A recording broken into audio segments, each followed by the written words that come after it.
waxaan ku dhaartay Soomaali ninka aabbahay hooyada ay dhaleen iyo ninka hayb ugu sheegay inay isku mid yihiin marka cadaaladaas iyo qabiildiidaas yani anu SYL ku qortay waxaan qoray anu yani balweyno inaan qortaan uga soo tagay oo xamar ka qorto Abdullah Eeshay asaguna ii soo qor marka awalan leegadii waxaan ahaanu numberkii Abdullah baan ka dhigay numberkii 29 ku horeysay intii qortay anu numberkii 7 baan noqday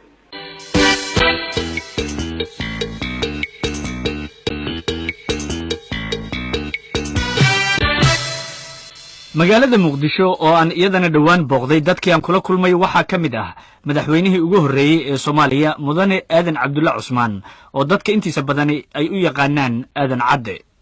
mudane Aadan Cadde rasmiyan waxa uu degan yahay beertiisa oo ku taala Mushaani oo u dhow Janaale markaan Muqdisho kula kulmay waxa uu ka soo laabtay socdaal uu dalka dibadiisa ku tagay waxaan Aadan Cabdulla Cusmaan weydiiyay bal markii ugu horeysay sababta ku dhalisay inuu siyaasadda ku biiro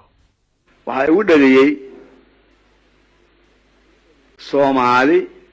qabiil inay ka baxdo oo yani isku mid ay noqoto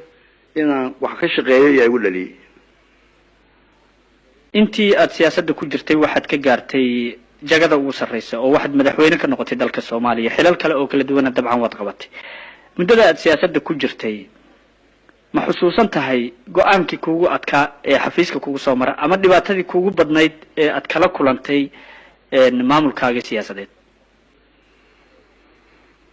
midda dheer baa ka soo wareegtay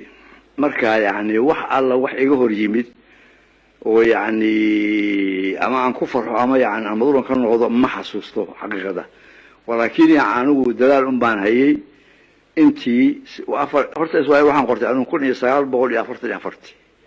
bishii Febraayo yaa qortay waxaan ku dhaartay Soomaali ninka aabbahay hooyada ay dhaleen iyo ninka hayb ugu sheegay inay isku mid yihiin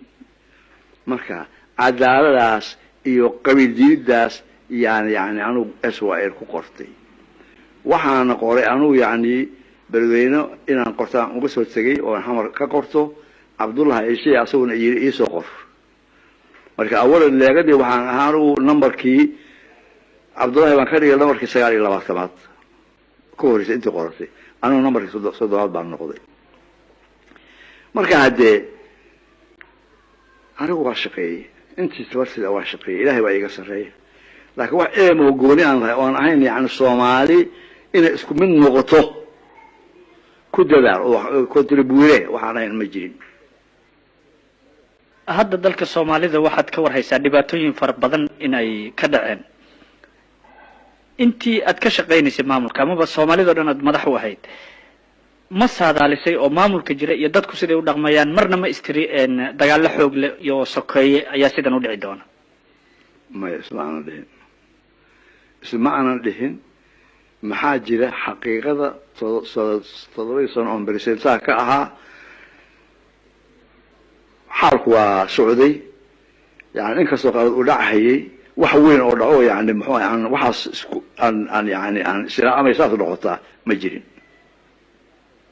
hadda ummadda Soomaaliyeed maxaad u soo jeedin lahayd oo talo iyo tusaale ah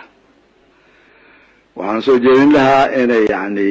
nin walba oo Soomaaliya inuu meel dhigo wax asaga maslaxadiisa